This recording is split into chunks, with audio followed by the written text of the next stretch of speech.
ఒకప్పుడు కిచకిచలాడే పక్షులు, సూర్యరశ్మితో నిండిన పచ్చని అడవిలో ఒక తెలివైన సన్యాసి నివసించేవాడు.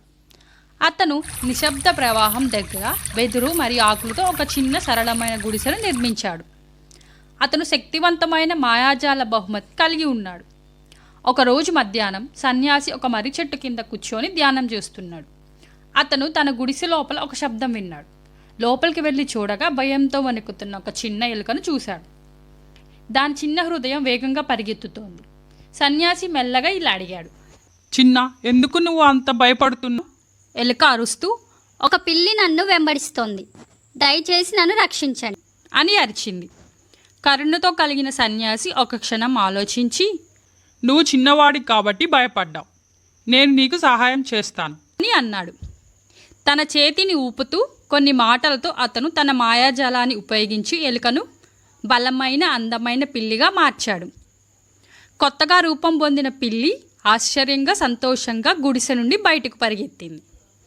కానీ మరుసటి రోజు పిల్లి భయంతో పరిగెత్తుకుంటూ వెనక్కి వచ్చింది. ఇప్పుడేమిటి? సన్యాసి మెల్లగా అడిగాడు.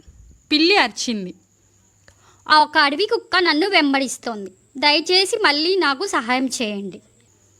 భయం తిరిగి వచ్చిందని గ్రహించిన సన్యాసి నిట్టూరించాడు. కాబట్టి తన చేతిని ఊపుతూ పిల్లిని కుక్కగా మార్చాడు. ఇప్పుడు బలంగా మరియు ధైర్యంగా కుక్క గర్వంగా మొరిగి అడవిలోకి వెళ్ళింది. కానీ ప్రశాంతత ఎక్కువసేపు నిలవలేదు. కుక్క మళ్ళీ తోక బిగించింది.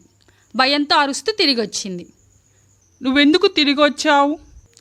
ఇప్పుడు చిరుతపులి నన్ను తినాలంటోంది అని కుక్క అరిచింది. సన్యాసి తల అడ్డంగా ఊపి అతను కొన్ని మాటలతో తన మాయాజలాన్ని ఉపయోగించి కుక్కను అద్భుతమైన చిరుతపులిగా మార్చాడు. మళ్ళీ చిరుతపులి తిరిగి వచ్చింది. సన్యాసి అలసిపోయిన చిరునవ్వుతో ఇలా అన్నాడు, ఇప్పుడు సింహం నిన్ను బెదిరిస్తోంది.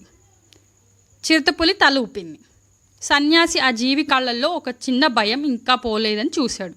అయినప్పటికీ అతను జాలిపడి తన మాయాజలాన్ని ఉపయోగించి ఆ చిరుతపులి ఒక శక్తివంతమైన సింహంగా మార్చాడు. ఇప్పుడు అడవిలో అత్యంత బలమైన జంతువు అయిన సింహం గర్వంగా నిలబడింది. కానీ కొన్ని రోజుల తర్వాత సింహం కూడా భయపడి ఆందోళన చెందుతూ తిరిగి వచ్చింది. ఈసారి సన్యాసి ఎటువంటి మంత్రాలు ఉపయోగించలేదు.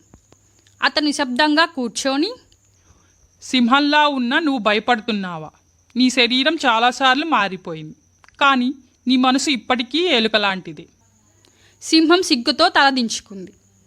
సన్యాసి ఇలా అన్నాడు, నిజమైన ధైర్యం బయట బలం నుంచి కాదు, లోపల బలం నుంచి వస్తుంది అని చెప్పి సన్యాసి సింహాన్ని తిరిగి ఎలుకగా మార్చాడు.